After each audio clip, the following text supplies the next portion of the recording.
Hi, everybody. Welcome back to the Overwatch Project podcast. My website is OverwatchProject.com.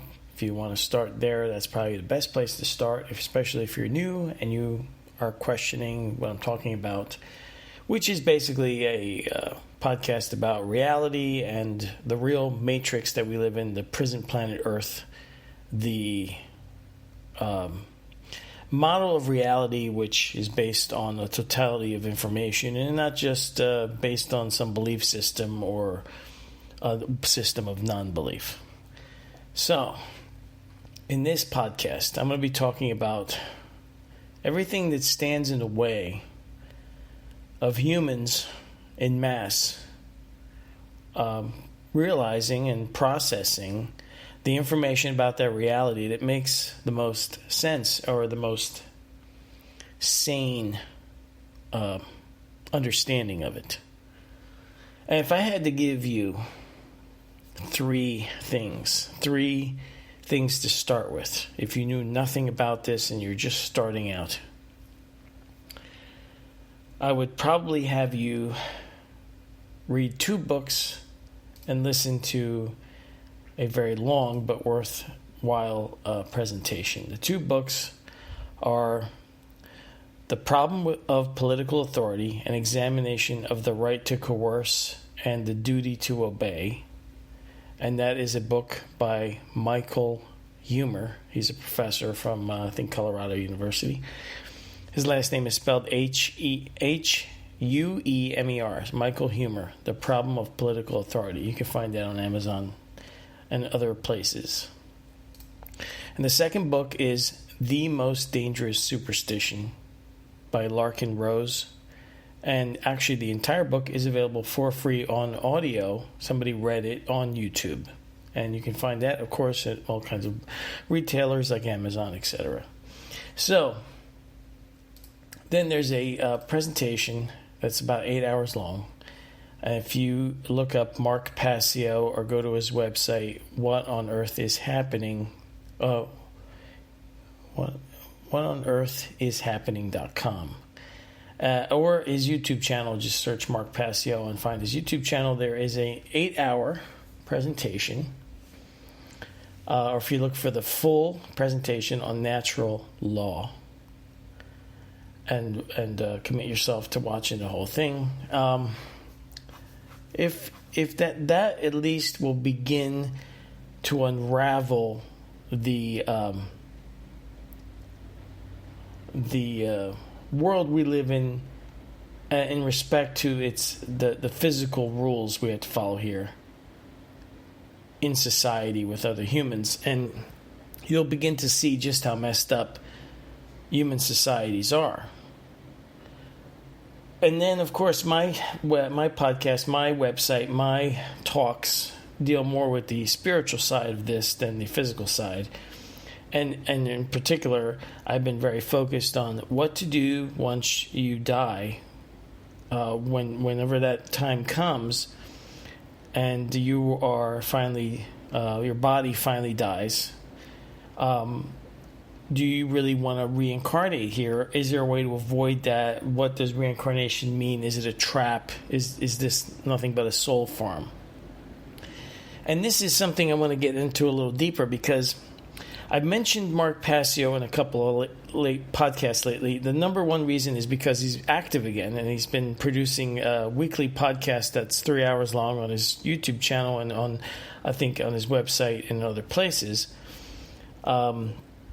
And his talks are important because they do reveal a lot of information, but I'm going to also share with you where I differ from his conclusions about things, because I don't follow other people. I have my own thoughts that I've taken great care and a lot of investigation to come up with my ideas on things and base them on a totality of information.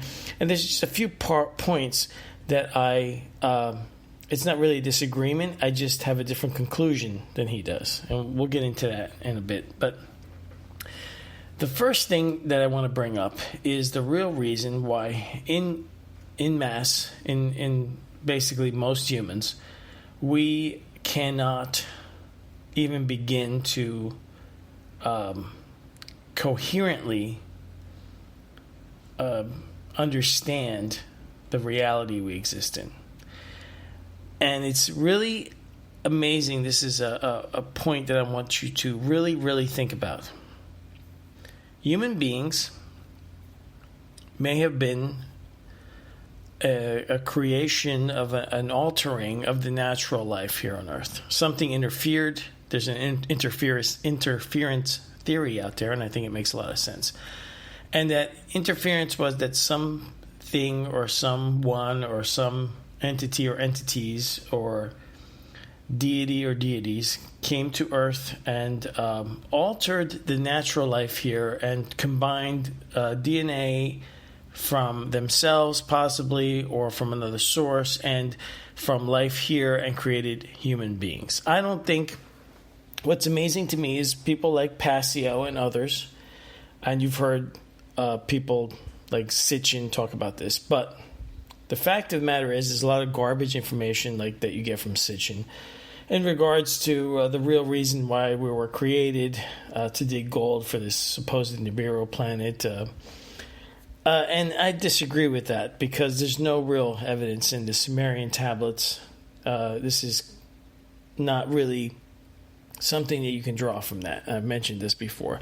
However, there is something to the fact that gold is a unusual thing that humans sought after in ancient times because, in fact, it has zero value until you develop technology like we have today, computers and such, where we actually use gold and it's valuable. It has an intrinsic value in high technology, but it has zero value in primitive societies.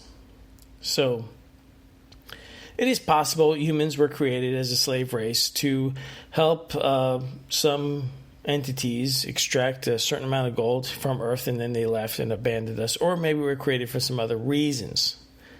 But this is not what I'm talking about. The problem is, in creating human beings, we are creatures or are physical avatars that are conscious spirits incarnate into. Sometimes I think ignorantly incarnate into, and then get stuck here in a loop on Earth, is because the designers of humans created tweaked our DNA, tweaked the way our brain works, so that we would be easily enslavable. But then abandoned the design, and it's possible that it's just running on automatic pilot, or it's possible that these entities no longer exist in the physical plane, that they are the archons of the spiritual plane that dominate over Earth. I don't know. I don't have the answers to all that, but I'm just throwing out some ideas. And the easiest way to see that, to understand that, is to simply search and look up all the known psychological problems that people have in being rational and using judgment that is sane in certain areas. Think about this. Human beings are obviously, objectively, without a doubt, great builders and engineers of all sorts of things. We're great workers. We have built and continue to build really high-tech and innovative things. Buildings, skyscrapers, aircraft, cars, computers, communication devices, you name it. Cooking appliances, refrigeration, whatever. It's always being built, and it's always getting better, more complex, and more detailed. And even on entertainment television, the way movies are done, if you notice, they learn, and people learn from the past, and then they continuously change, alter, improve, restyle everything. Okay? So we're fantastic builders and engineers. Yet, people are completely irrational in the majority, in the bulk of humanity, when it comes to societal matters. So when it comes to religion, atheism, societal constructs, how we're going to organize ourselves to interact with each other in society, humans are in general deranged and insane. And if you start with those three things, those two books and that one presentation from Passio that's 8 hours, a little over 8 hours long, on natural law, his full presentation on that, and the Larkin Rose, The Most Dangerous Superstition, and Michael Huemer's book, The Problem of Political Authority, you will begin to understand just far off field we are and how we continue to repeat like insane people things that don't work and yet expect a different result than we normally get every time we try it. So that is really something to think about. And then I want you to I'm going to go down a list now. I'm going to go down a list, and it's not even a complete list. I want you to understand that this is not even a complete list, but there's cognitive dissonance, anchoring, attentional bias, backfire effect. That's a big one. The backfire effect is truly a sign that there's something wrong with the way people think. The reaction to being shown that what you think is so is not so. Evidence that shows you factually, objectively, that what you know isn't so, will in many cases have a person strengthen the belief that is wrong. In other words, people will double down on what they know is wrong because of this mental effect called the backfire effect. The bandwagon effect, and you can look these up and read about them yourself. Belief bias, the Ben Franklin effect, the bias blind spot effect, the clustering illusion, the compassion fade, confirmation bias, contrast effect, curse of knowledge, declinism. Curse of knowledge is when better informed people find it extremely difficult to remember what it was like when they were not so informed. I try to remember that I was ignorant and I was nascent and I used to believe all kinds of things that I now know are wrong, and I understand that people cannot be caught up to where I am, and it could take time. So that's why a lot of times I don't lose my shit and get really pissed off, because I understand the curse of knowledge. The decoy effect, the default effect, the disposition effect, the distinction bias, the Dunning-Kruger effect.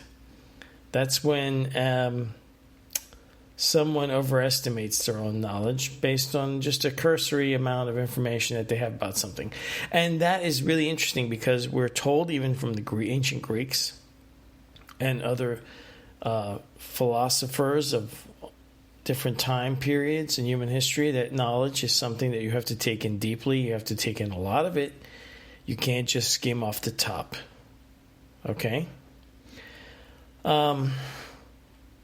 The empathy gap, the end of history illusion, the endowment effect, the experimenter's expectation bias, focusing effect, the framing effect, the functional fixedness effect, gambler's fallacy, groupthink, hard easy effect, hostile attribution effect, hindsight bias, the illicit transference, illusions of validity, illusions of control, illusions of correlation, illusion of truth effect, impact bias, information bias, irrational escalation, law of the instrument, I think a lot of atheists are probably guilty of that one.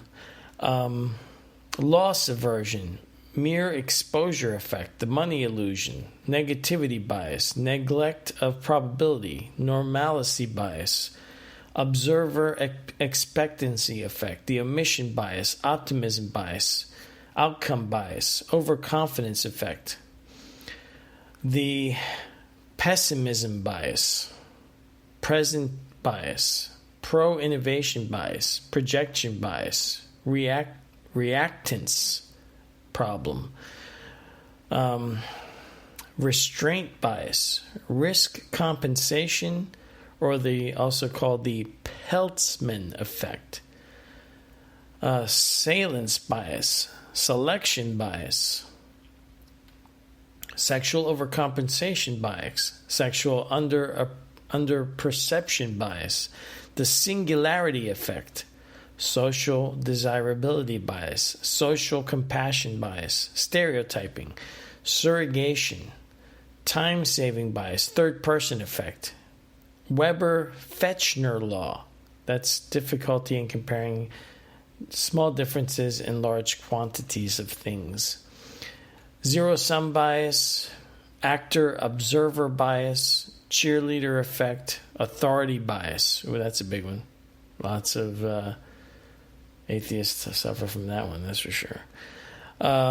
Group attribution error, the halo effect, illusionary superiority, the moral luck, naive cynicism, ultimate attribution error, worse than average effect, context effect, the Google effect. How about that? Huh? Yeah.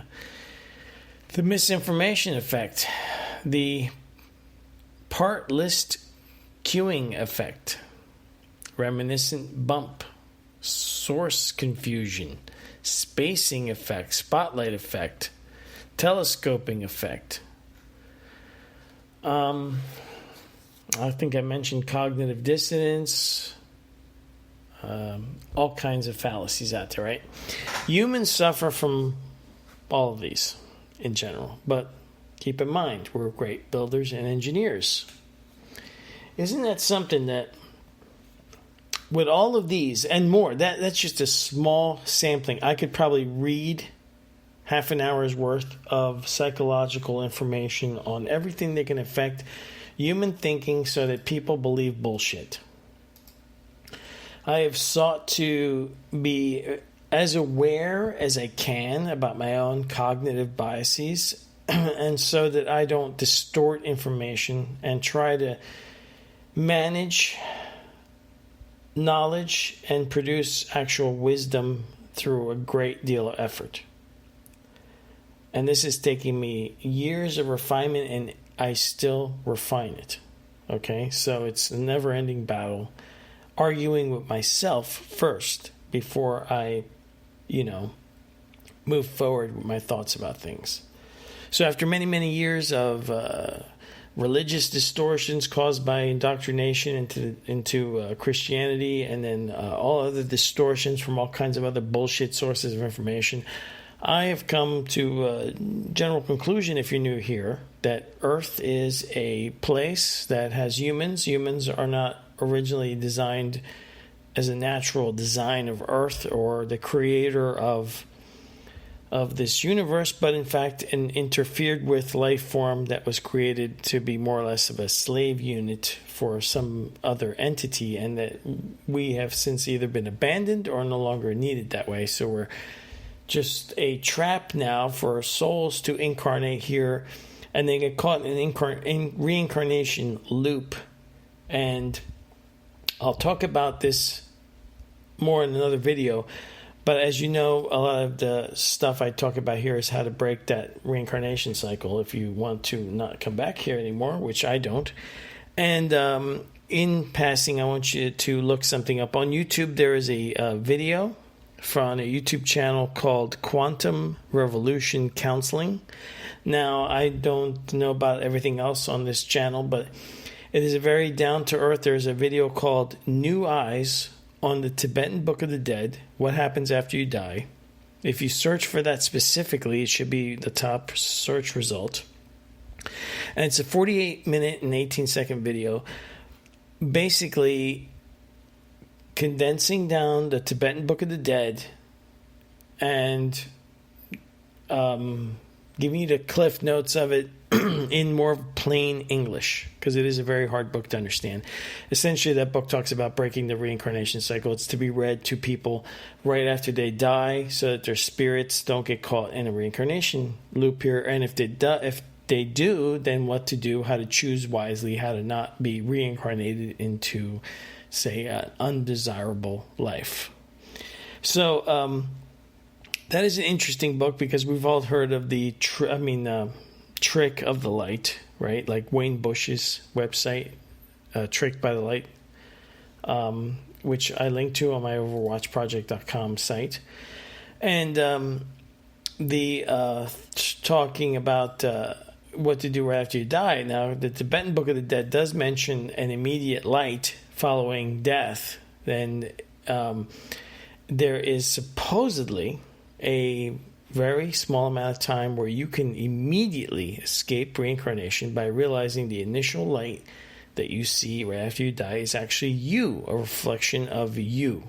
If you think it's something other than you, then you will get caught up into like a matrix recycling program, which every level that you progress further into, it's harder and harder, according to the Tibetan Book of the Dead, if they have this information correct. I don't know if they do or not. But the further in you go, the harder it is to break, until you get to the point where you're going to have to pick a life. So, something to watch and learn from.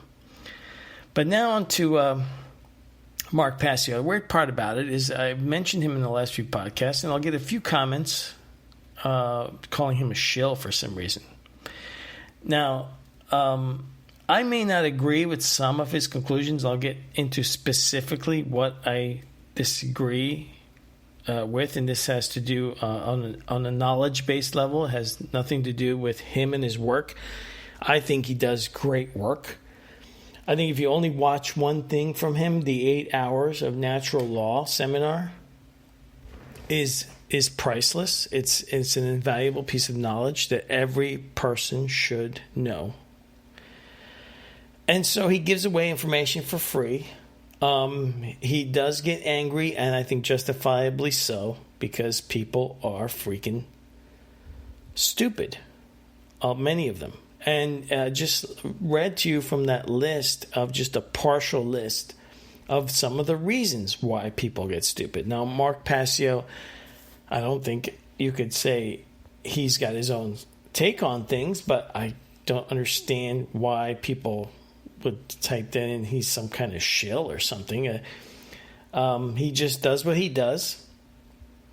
David Icke, another great source of information, does what he does. I don't conclude exactly some of the same things he concludes, but they're so connected to what I think that I think it's foolish to ignore the information these people are giving out for free. You have like Matt from Quantum of Consciousness. He's another person that has ideas that I don't always agree with everything he's saying, but again, a ton of information, all of it free. I don't think any of these people should be ignored. I don't think they are quote-unquote shills or anything like that. I think that's insane to think that. But here's where I differ. Now, specifically with Mark Passio, and I say this with the fact that I've never talked to the man in person. I would love to have some kind of an intellectual discourse with him, if ever possible, because I think that he has taught me so many things that I didn't know. I sort of may have instinctually known, but it was so suppressed by all the indoctrinated garbage that I grew up with that it took me years to unravel what he was saying and process it, right? So here's a guy who I agree with. He talks about reincarnation, but in his mind, he thinks, it's a good idea to keep coming back here to try to fix the planet. Yeah, he knows most people just don't get what he's saying. Most people are ignorant fools. They choose ignorance. Ignorance is a choice. It's not something that you do because you have no control over it. The word itself means to ignore information. And most people, they do. They ignore information. That's why I don't debate people in my comments. If somebody says something stupid, I'll just ignore it. That's a different kind of ignorance. I'm ignoring stupidity because while I know what I know, and I know that there are many things I do not know, and I'm always learning about new stuff every day, I also do know what I know, and I know when somebody else doesn't know something, and they're speaking out of ignorance to where I'm at. And so if they want to be insulting, nasty, tell me I'm going to burn in hellfire because I'm not a Christian, tell me nothing happens after death because I don't know what I'm talking about, and they're this great atheist, materialist, intellectual astard, and so forth, and, just ignore it. I don't have anything to say to these people. I cannot change their minds. I already know this. The reason I know this is because I understand the psychology of the cognitive filters that people have to take down themselves. I can't take down cognitive dissonance on somebody else's part. I can't remove cognitive biases or turn off the backfire effect. The person has to do it themselves. And I also really get annoyed when people ask me to spoon feed them knowledge, because nobody spoon fed me anything.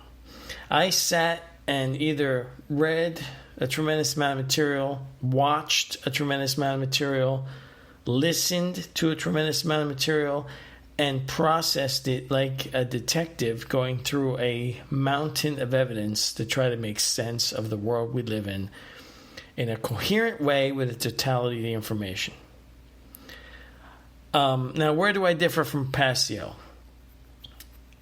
He has talked about the interference theory. He has many early podcasts on the interference theory. So human beings, not exactly what Sitchin was peddling, but let's put it bluntly, is a being that is like a engineered product and not produced by, if you have more of a deist view of the universe. We are not a natural design. We are an unnatural design, and that's what interference theory is all about, right? So if we're not natural design, then there's something wrong with us, especially when you read that list of cognitive biases. And keep in mind now, we only do that when it comes to societal constructs, religions, politics and religion, basically. We don't do it other places. We wouldn't be able to be builders and engineers if we had those problems building a skyscraper. Because it would fall. Let's say a skyscraper was built, it would fall over, crush everyone to death. Or, say a bad example, we build a product that is defective, it hurts people, whatever that product may be. But we insist that that is the way to build the product. So we continue to build it that way, and we kill even more people. People would say, that's crazy. That's crazy. We would engineer it better so it wouldn't do that. Then why don't we do it with society? How can we keep trying communism, socialism, when it's a disaster every time it's tried? Or why do people, even on the right, have so much cognitive dissonance that they are now co-opting the true anarchy? Taxation is theft. Taxation is robbery and extortion. But taxation is theft for short. And yet they allow taxation. If it's theft, how is it good just because it's a conservative thing that they're buying? That's where the minarchist, the libertarian with the tiny government doesn't seem to get it, right? So we are a world enslaved by our beliefs in government, in weird religious beliefs. I mean, the level of insanity is over the top. you whatever culture you're in or religion you're from, you may have some stupid rule, or you can't be doing business on Sunday, or you have to wear this funny hat, or whatever. And then just to pause and just to step back and think, okay, so what these people believe is if they don't do X, it could be some menial thing like can't drive on a certain day, can't work on a certain day, have to wear this type of clothing. What they're really saying is they believe that the creator of the universe, the coder of DNA, the constructor of every type of life in the entire universe, the builder of all this stuff, intricate designer of everything, and provider of free will and natural law, will have these people burning in hellfire for all of eternity because they're not wearing some stupid hat. Right? Just think of the insanity. Or the opposite flip side of that. Atheist materialists that when you listen to them even try to describe what they are, they sound like a convoluted, like a schizophrenic or a lunatic talking. It's so crazy. Anyway, I'm 31 minutes in. I'll continue this talk in my next podcast. I wanted to give a quick update. I've been using Huperzine A and galantamine as supplements before bed. Occasionally, I don't take it every night because you're not supposed to. It reduces its effect. The only thing that's happened is I'll have more vivid dreams. I have not been able to crack the lucid dream thing. Was asked by a commentator to comment on this, and nothing major has happened. Just more detailed dreams. Nothing really lucid at this time. But there goes my dogs, and that's the end of this podcast. I'll continue the next time. I'll talk more about this and other things. Take care. Bye.